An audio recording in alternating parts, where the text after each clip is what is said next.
Islam has a variety of enemies: history, science, ethics, common sense, and so on. But Islam's greatest enemy is logic, because logic is what we use to show how history, science, ethics, common sense, and so on refute Islam. Let's look at a simple example using only some information that I used in 3 of my recent videos. In my last video, why Allah couldn't protect ISIS leader Abu Bakr al-Baghdadi from a dog, I quoted Sahih Muslim 5511, one of many hadiths that show how terrified angels are of dogs, even puppies. It was narrated that Aisha said Gabriel, that's the Islamic edition of the Angel Gabriel, promised to come to the Messenger of Allah at a certain hour, and that time came, but he did not arrive. He, the messenger, had a stick in his hand, which he threw down and said, Allah does not break his promise, and neither do his messengers. Then he turned and saw a puppy beneath a bed. He said, "Oh, Aisha, when did this dog get in here?" She said, "By Allah, I do not know." He ordered that it be taken out, and Jibreel came. The Messenger of Allah said, "You made an appointment with me, and I waited for you, but you did not come." He said, "I was prevented by the dog that was in your house. We do not enter a house in which there is a dog or an image." So the angel Gabriel promised to meet with Muhammad, and Allah's messengers do not break promises. What was Gabriel's excuse for breaking his promise? There was a puppy in the house, and this puppy prevented the angel Gabriel from keeping his promise. The claim I'd like to draw attention to for purposes of the present video is that Allah's messengers do not break their promises. That's going to be one ingredient in my refutation cocktail. Second ingredient. Last month I posted a video titled "Pakistan Bans Embarrassing Facts About Muhammad." The video was about the nation of Pakistan sending YouTube a legal complaint demanding that YouTube block a video in which I expose yet another embarrassing story about Muhammad. According to the story in question, Muhammad got caught having sex with one of his numerous slave girls in the bed of his wife Hafsa while she was out running some errands. Hafsa found out about it and told Aisha, and Muhammad's wives complained so much that he promised that he would never have sex with that slave girl again. But don't take my word for it. Sunan an-Nasai 3411. It was narrated from Anas that the Messenger of Allah had a female slave with whom he had intercourse, but Aisha and Hafsa would not leave him alone until he said that she was forbidden for him. Then Allah, the Mighty and Sublime, revealed, "O Prophet, why do you forbid for yourself that which Allah has allowed to you?" That's Surah 66, verse 1 of the Quran, until the end of the verse. The relevant Quran passage is Surah 66, verses 1 and 2. "O Prophet, why do you forbid for yourself that which Allah has allowed to you, seeking to please your wives? And Allah is oft forgiving, most merciful. Allah has already ordained for you, O men, the absolution from your oaths. And Allah is your Mawla, Lord or Master or Protector, and He is the All-Knower, the All-Wise." Here's the Muslim commentary, Tafsir Jalalain on Surah 66, verse 1. "O Prophet, why do you prohibit what God has made lawful for you in terms of your Coptic handmaiden Maria, when he lay with her in the house of Hafsa, who had been away, but who, upon returning and finding out, became upset by the fact that this had taken place in her own house and on her own bed, by saying, 'She is unlawful for me,' seeking by making her unlawful for you to please your wives? And God is forgiving, merciful, having forgiven you this prohibition." So, Muhammad swore an oath, promising his wives that he would never have sex with his slave girl, Mary the Copt, again. But Allah said that he could break that promise. Do you see where we're going with this? According to Muhammad, in Sahih Muslim 5511, Allah's messengers never break their promises.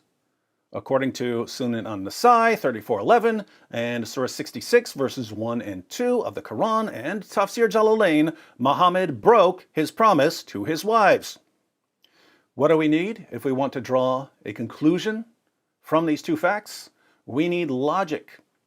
The third ingredient in our cocktail is an argument form that I discussed in last month's video, Dave Chappelle Slams Abortion. In that video, I discussed an argument form called modus tollens, the mode of denying. The general pattern is premise 1, if A, then B. Premise 2, not B. Conclusion, therefore, not A. The example I gave was, if X is a cat, then X is a mammal. X is not a mammal. Here we have two separate claims, but if we know these two things, logic allows us to make a third claim. We can conclude via modus tollens that X is not a cat. Premise 1 establishes that all cats are mammals. Premise 2 establishes that X is not a mammal. Since X isn't a mammal, X can't be a cat. Putting all of this together, we can actually make two arguments, one against the Angel Gabriel and one against Muhammad. For our first argument, we have premise 1, if Gabriel is a messenger of Allah, then he won't break his promise. We know this because Muhammad said it. Premise 2, Gabriel did break his promise. Here again, we know this because Muhammad said it. Conclusion, Gabriel is not a messenger of Allah. And we write 1 to modus tollens, which means that if premises 1 and 2 are true, the conclusion is guaranteed to be true thanks to modus tollens. Obviously, Muslims don't want to accept this conclusion, but the conclusion follows necessarily from the premises. So our Muslim friends have basically three options. They can reject the first premise, or they can reject the second premise, or they can reject logic. I'm assuming they don't want to reject logic. What about premise 2? Well, given what the passage says, it's indisputable that Gabriel broke his promise. Gabriel promised that he would meet with Muhammad at a certain time, but he didn't show up.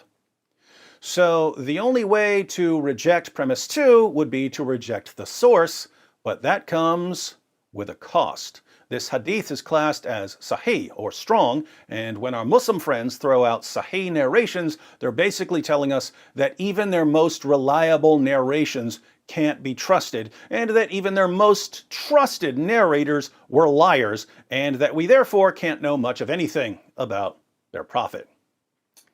Good luck with that. If they don't want to throw the entire history of Muhammad out the window, they'll have to reject premise 1. They'll have to say that a messenger of Allah can break a promise, even though Muhammad said that messengers of Allah don't break their promises. How can they reject premise 1? They're going to have to qualify it. They're going to have to say something like, messengers of Allah don't break their promises unless they have a good reason. And here we would have to ask whether the presence of a puppy is a good reason for an angel to break a promise. Is it, Muslims? If an angel of the Almighty says that he's going to do something, is an adorable little puppy a good reason for the angel not to do what he said he was going to do? Muslims, you need to do something here. Otherwise, we have a pretty straightforward case that the Islamic edition of the Angel Gabriel is not a true messenger of Allah. So you can throw out logic, or you can throw out history, or you can tell us that the Angel Gabriel is a victim of cynophobia, the irrational fear of dogs. Now, for our second argument, this time about Muhammad. This one's even harder to avoid. Premise 1. If Muhammad is a messenger of Allah, then he won't break his promise. We know this because Muhammad said it. Premise 2, Muhammad broke his promise. This is in Sunan an-Nasai and the Quran and Tafsir Jalalain. Conclusion, Muhammad is not a messenger of Allah. Once again, our Muslim friends have three ways around this. Reject logic, reject premise 1, or reject premise 2. The logic, once again, is indisputable. We're using modus tollens. Given what we read In the Quran and Sunan an-Nasai and Tafsir Jalalain, premise 2 is indisputable as well. Muhammad promised his wives that he would stop having sex with his slave girl, then he broke that promise. Side note, he even got her pregnant. She gave birth to a son. Muhammad named him Ibrahim. Ibrahim died when he was around 18 months old. Our Muslim friends can throw the story out, but this is a little more difficult to do here since it's connected to verses of the Quran where Allah is clearly telling Muhammad that it's okay to break his promise to his wives. There is an alternative explanation of the opening verses of Surah 66. There's a story in the Hadith about some of Muhammad's wives complaining about the smell of some honey that he was eating at Zainab's house. So Muhammad swore that he would no longer eat the honey. But Allah revealed Surah 66, verses 1 and 2, showing Muhammad that it was okay to break his oath and to go back to eating the honey. 3 reasons this doesn't help avoid premise 2. First, there's no reason both stories couldn't be true. If Muhammad swore to his wives that he would stop having sex with his slave girl, and he swore to his wives that he would stop eating foul-smelling honey, Surah 66 verses 1 and 2 could be Allah's reply to both incidents. Second, if we could only believe one of these stories, and we had to regard the other as fabricated, which one would we think is the true story? The principle of embarrassment would all but guarantee the authenticity of the story about Mary the Copt. According to the principle of embarrassment, when people are inventing stories about their heroes, they tend to invent positive stories, not embarrassing stories. And when people are inventing a story to cover up another story, they invent a less embarrassing story to cover up the more embarrassing story. So, which scenario makes more sense? 1, Muslims were embarrassed by the story of Muhammad promising that he would stop eating foul-smelling honey, so they invented an alternative story about him getting caught with his slave girl in the bed of his wife Hafsa and promising that he would stop having sex with his slave girl. Or 2, Muslims were embarrassed by the story of Muhammad getting caught with his slave girl in the bed of his wife Hafsa and promising that he would stop having sex with his slave girl, so they invented an alternative story about him promising that he would stop eating foul-smelling honey. We can see why Muslims would invent the story about the honey, but it makes no sense to invent the story about Muhammad getting caught with his slave girl. So there's just no good way to get rid of the story about Muhammad and Mary the Copt. Third, for purposes of my argument, it wouldn't matter which story is true. According to both stories, Muhammad made a promise to his wives, and according to both stories, Muhammad broke that promise because Allah told him to. So either way, Muhammad broke his promise, and premise 2 is 100% true. Hence, if our Muslim friends want to avoid the conclusion that Muhammad is not a messenger of Allah, they're going to have to reject premise 1. They're going to have to say that Muhammad's claim that Allah's messengers don't break promises is false, and they're going to have to correct their prophet by modifying the premise to something like this. If Muhammad is a messenger of Allah, then he won't break his promise unless he has a good reason.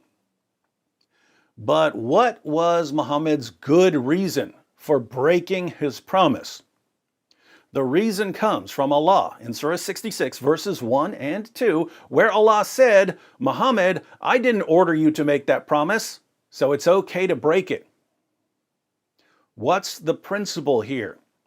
The principle is that if you make a promise, but you weren't ordered by Allah to make that promise, then it's okay to break the promise. It's okay to break any promise that Allah didn't order you to make. So, if you promise to help me paint my house Friday afternoon, and then you don't show up, and I say, yo, what happened? You promised to help me paint my house. According to the Quran, you can reply, well, Allah didn't order me to make that promise, so I don't have to keep that promise. You can make 100 promises and break all of them, as long as Allah didn't order you to make those promises. Of course, the vast majority of promises that people make are not promises that they were ordered by Allah to make. So it's okay to break most promises. Promises are therefore basically meaningless. Notice, even though Muslims don't want to say this, they have to say it, because apart from this qualification, we have an airtight argument proving that Muhammad was a false prophet. So we can turn this over to our Muslim friends and ask them to tell us in the comments section whether it's okay for them to break any promise that Allah doesn't order them to make. If they say yes, then they'll finally be admitting one of the most disturbing facts about Islamic ethics, namely the alarming level of deception that's permissible in Islam. If they say no, then they'll be condemning their own prophet and their own angel and their own God. If it's not morally acceptable to break a promise simply because Allah didn't order you to make the promise, then the Quran is wrong and Muhammad was a deceiver who was inventing revelations in order to justify breaking a promise to his wives. There are lots of other examples like this in the Muslim sources. This is why I said that logic is Islam's greatest enemy. And if logic is your greatest enemy, you are on the wrong side of reality, my friends.